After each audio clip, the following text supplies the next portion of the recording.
Next, let's talk about a precipitation reaction.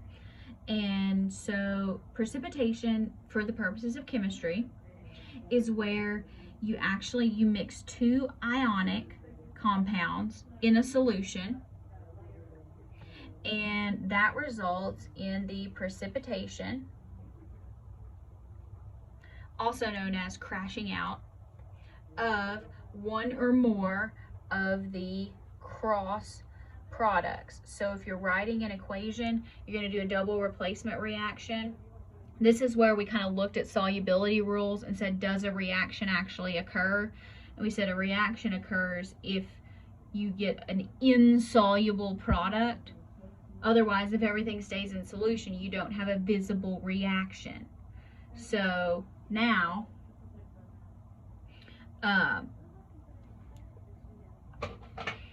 we can actually calculate this kind of mathematically and why the solubility works. Now, precipitation, we can actually predict this by using the reaction quotient. Oh, you thought that was gone away. The reaction quotient, chapter 15, in case the chapter numbers have changed, that is the equilibrium chapter.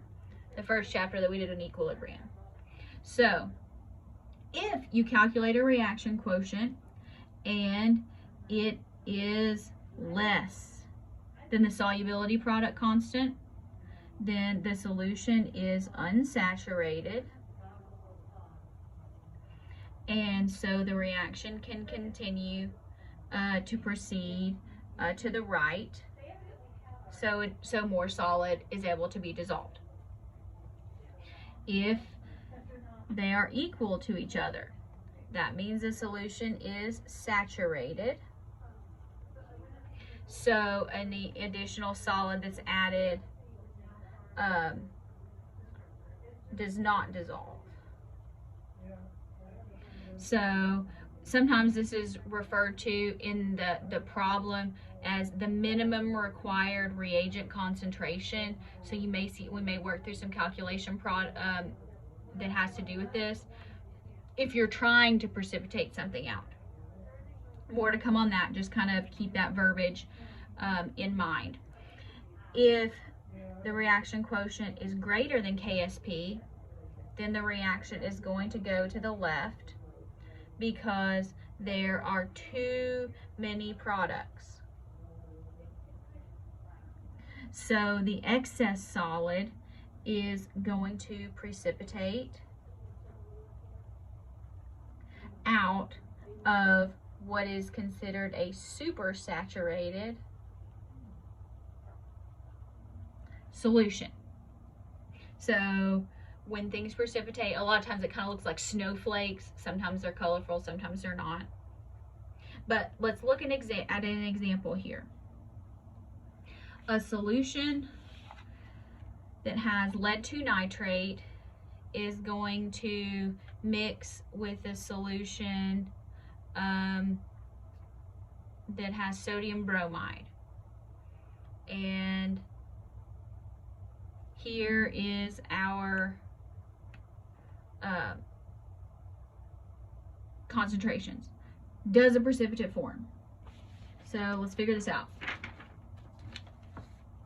So you can actually write an equation, or you can just kind of do the double replacement in your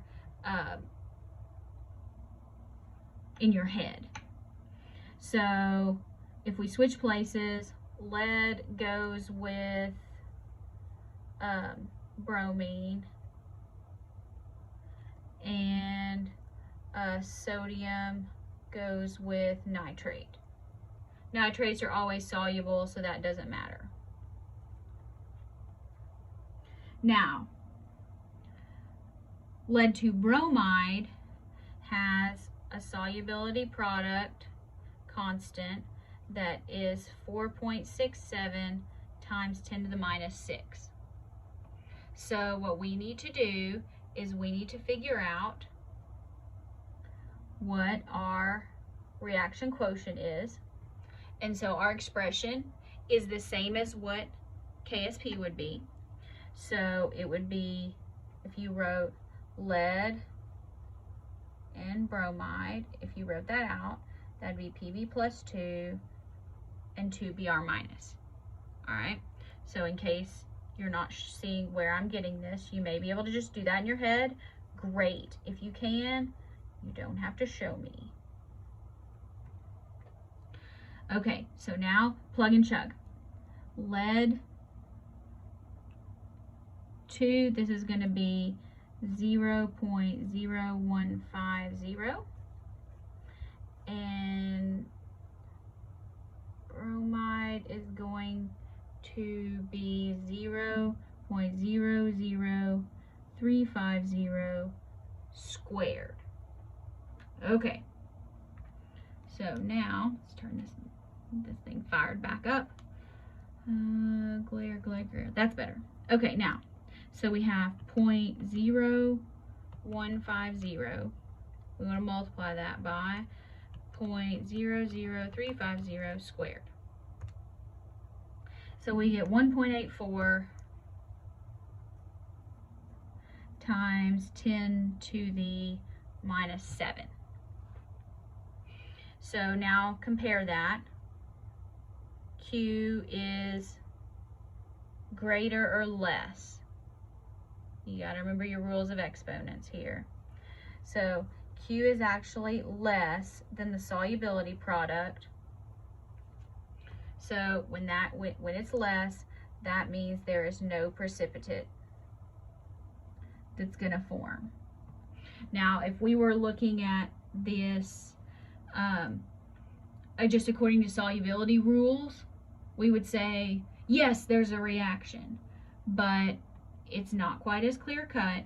So when we actually run the math with these really dilute solutions, we get something where there's actually going to be no precipitate that forms, which means you're going to have no visible reaction. So if you were to do this, you're going to go, this isn't what the solubility rules say. The solubility rules are wrong. Not quite.